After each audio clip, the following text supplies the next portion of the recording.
Have you poured countless hours into your tracks yet still feel like something is missing? Maybe your music sounds polished, but still doesn't hit like you imagined. Not as powerful, not as remarkable, not quite you. I used to chase production tricks and mixing hacks to try and solve this problem until I uncovered a hidden principle behind truly powerful music, a principle rarely ever taught in music circles. So in this video, I'm going to show you how to use this insight to make your music resonate and feel complete without any guesswork. Before we can write music that resonates deeply, we need to first understand why music sounds good to us in the first place. This single insight helps overcome unfinished or lifeless tracks, the missing link that helps songs get past the finish line and feel meaningful. When I pluck the low E string on my bass guitar, you're not just hearing one note. You're hearing an entire family of vibrations elegantly stacked together, and this stack is called the harmonic series. Every note you hear isn't just a single frequency, it's multiple vibrations happening at the same time. The lowest frequency, also called the fundamental, sets the pitch that we hear, but above it are what are called harmonics, or overtones, which give us the character of a sound. It's what makes this sound like a bass guitar. And these harmonics occur in exact multiples of the fundamental, 2 times, 3 times, 4 times faster, and so on. So for example, if you play a C note anywhere on the fretboard, whether it's at the bottom, over here, anywhere, whenever you play that note, hidden within it are harmonics like G, as well as E, which are notes that make up the C major chord. If you play a G, you also get a ton of G harmonics, which are also found in the C overtones. And this isn't random, this is alignment. So literally, when you're playing the note C, the note G, the note E, you have harmonics that are all resonating the other notes within that one single note. It's crazy. The frequencies line up in simple ratios. So 2 to 1 is an octave, so you got a C down here, a C up here. That's a ratio of 2 to 1. A ratio of 3 to 2 is a perfect fifth. So C to G, that's a ratio of 3 to 2. And a ratio of 4 to 3 is a perfect 4. So C to F is that perfect fourth, creating a naturally occurring sense of harmony based on these ratios. And it's not just bass guitars. Every instrument produces this harmonic series in its own way, depending on its dimensions, materials, signal chain, etc. So why does this matter? Because our brains are wired to recognize and enjoy these simple harmonic ratios. These patterns are why certain chords and melodies feel inherently beautiful and stable. Imagine a wildflower in an untouched meadow. It didn't grow for our admiration. It evolved its colors and symmetry to attract pollinators. Yet when we see its colors, curves, and symmetry, we also find it beautiful. That's not just a cultural quirk. It hints at a universal pattern. Physicist David Deutsch states that the same natural beauty that attracts insects to flowers also resonates with us. So beauty, like truth, has objective aspects. Similarly, the patterns within music tap into something deeply true and universal. This means that music isn't just math or technical exercise, it's a pathway to what is true, good, and beautiful in the world. So for example, a toddler randomly banging keys on a piano keyboard might be charming, but compared to a skilled pianist creating patterns of melody, rhythm, and harmony, it isn't as objectively beautiful. Why? Because these structures aren't arbitrary. They're rooted in the physics of sound itself. And as we get to know them better as artists and musicians, we bring them more to the surface in the music we create. And thus our brains recognize those patterns as beautiful.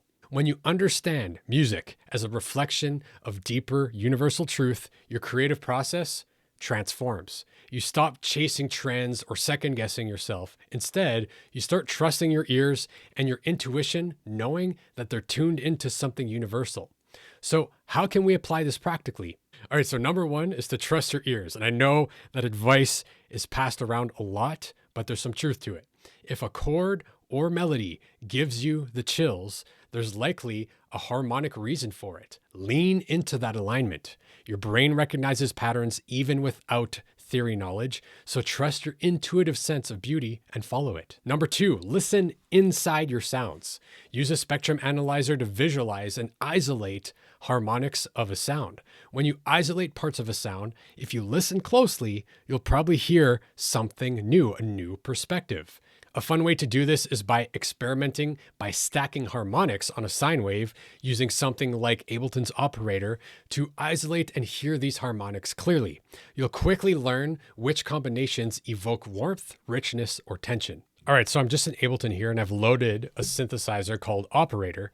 And the cool thing about Operator is that you can actually have a sine wave here and we can pencil in new harmonics. So if I go in here and I start clicking in new harmonics, we can hear the new harmonics that I'm adding to the sine wave. So let's give that a shot. And you can change the level.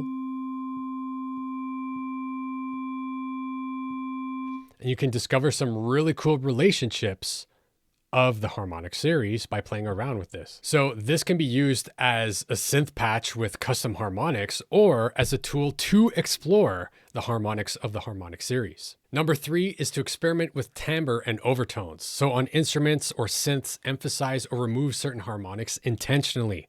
So notice how picking near the bridge changes the guitar tone, or how adding saturation to a synth patch shifts its harmonics. This exploration will give you more control over the sounds you're working with. And 4, explore the harmonic series musically. So move through the harmonic series on an instrument and notice how the different intervals feel to you compared to the fundamental. What's the gravity? Does it feel stable, unstable? Does it evoke a specific emotion? So I'm just going to play through the different intervals that we get in order that we get them in the harmonic series.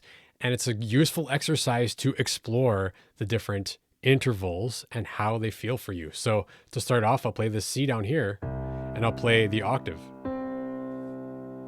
Then we can do the same thing, play the 5th. Let's move on to the perfect 4th.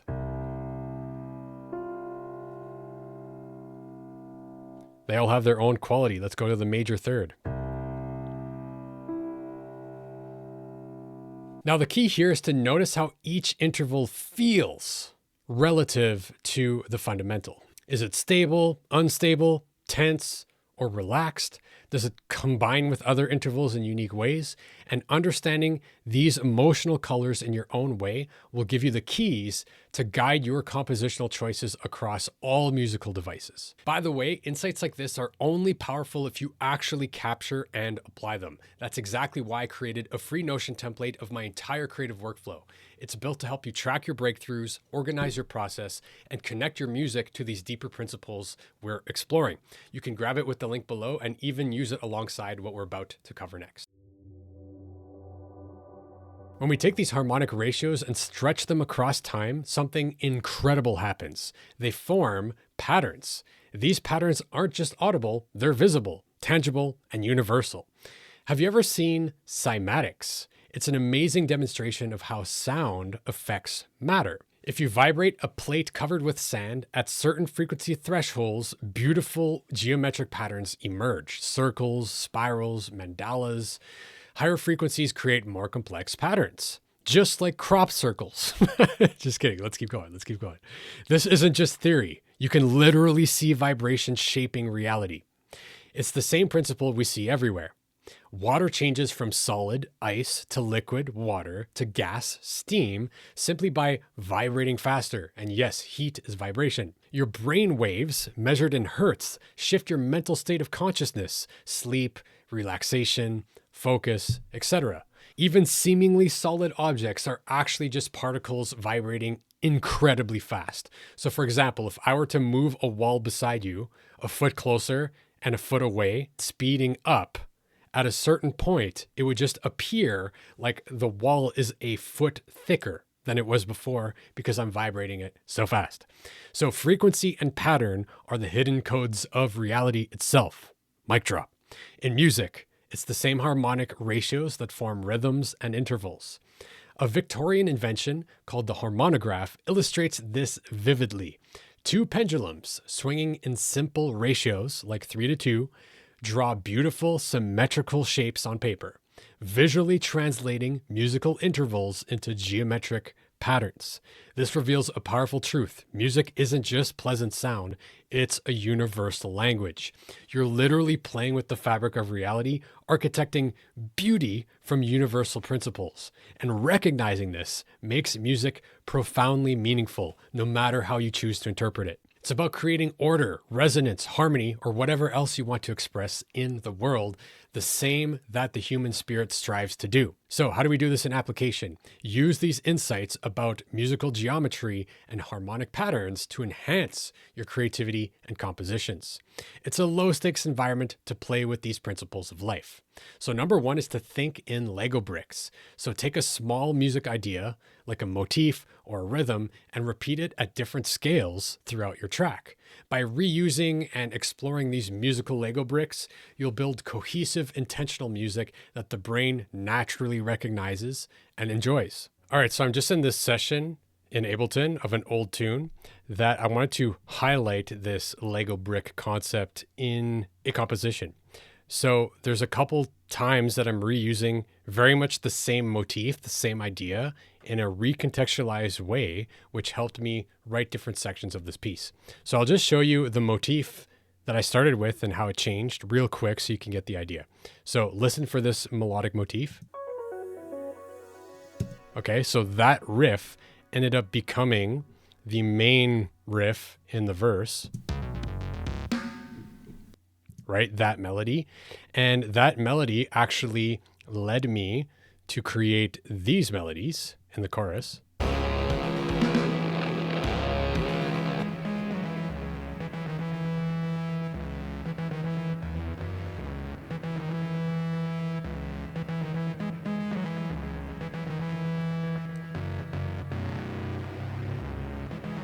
So that motif, if we listen close, listen to the background elements during the solo.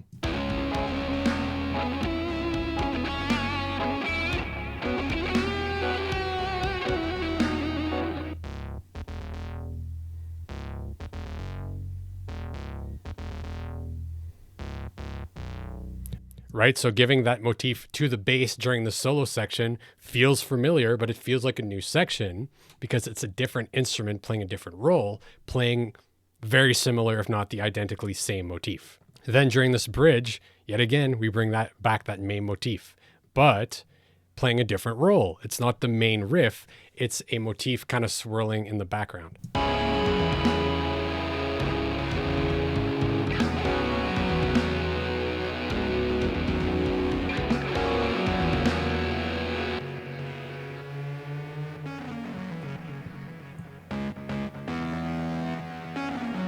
That motif is the exact same as the bass line. When you recontextualize and explore your ideas in ways that are connected with the original DNA of what you've already got, composition becomes an easy puzzle to solve. 2, play with time and pitch. Ratios work in both ways, in pitch and rhythm. If you love the sound of a perfect fifth interval, which is a 3:2, try translating it into a rhythm. 3 drum hits against 2, forming a polyrhythm. Conversely, speed up a rhythmic pattern until they become an audible pitch or chord. And playing with alignment and misalignment in this way will create tension and release, making your music even more dynamic and expressive. And it's really fun to reimagine and reshape parts to create ear-catching transitions and ideas that are linked to your original ideas because it's built from the same material. So get creative. And finally, experiment with scale shift. Drastically change the speed of your sounds or samples to completely reimagine them. So for example, a bird chirping slowed down can become a melody. A synth pad sped up can turn into a percussive sound. This trains your ears to hear the continuum between rhythm and pitch, helping you develop fresh ideas that will again be connected organically to the original sound. So we've explored sound from the inside of a single note, which is 1 dimension, to patterns unfolding through time, 2 dimensions. Now, what if we scale these musical patterns up even further? Let's zoom out and explore music in 3 dimensions, where these harmonic relationships shape entire compositions and the listener's experience. For thousands of years, people have wondered about the hidden order behind the cosmos, like the orbits of stars, planets, and galaxies.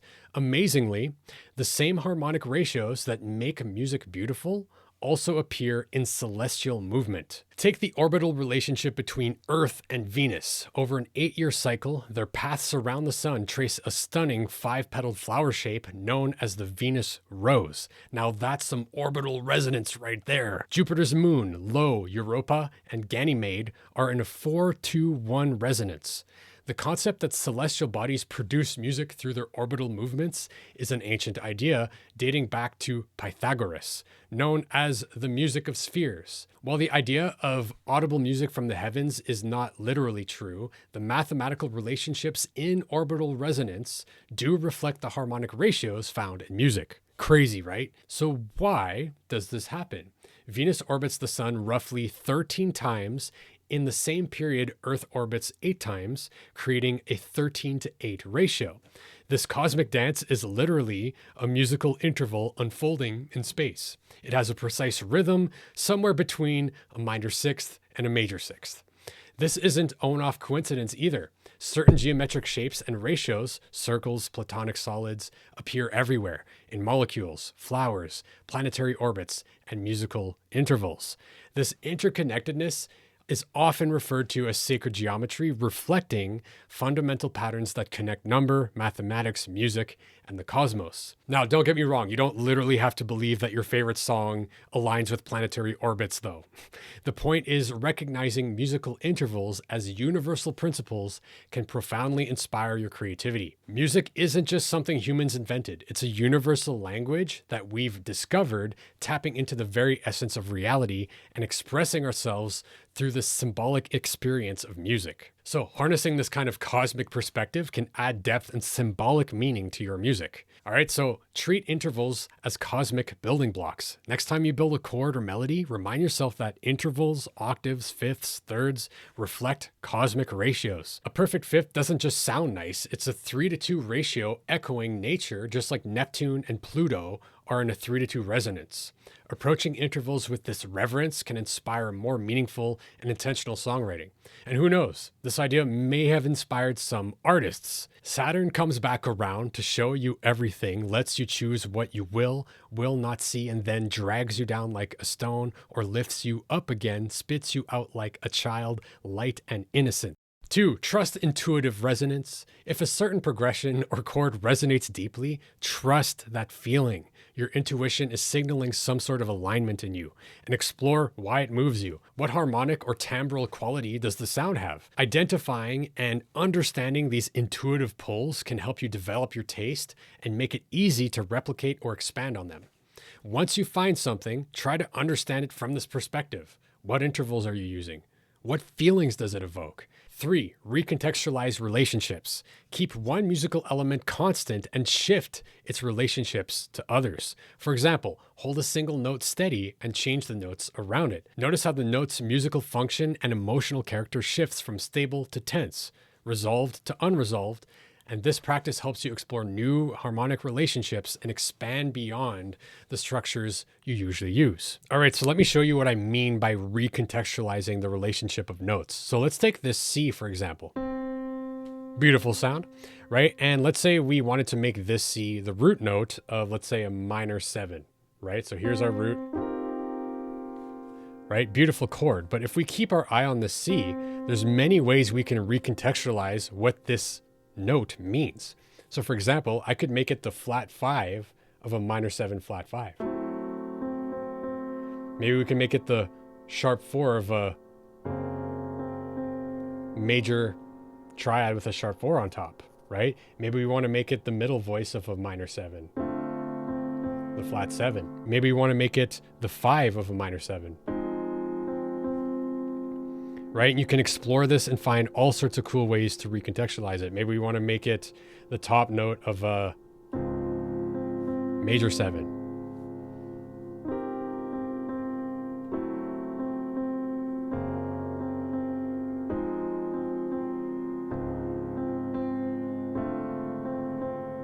When you make music with this kind of awareness, you're not just improving your songs, although yes, we are doing that, you're shifting your perspective and you're becoming more aligned with who you truly are. You're discovering yourself through the process.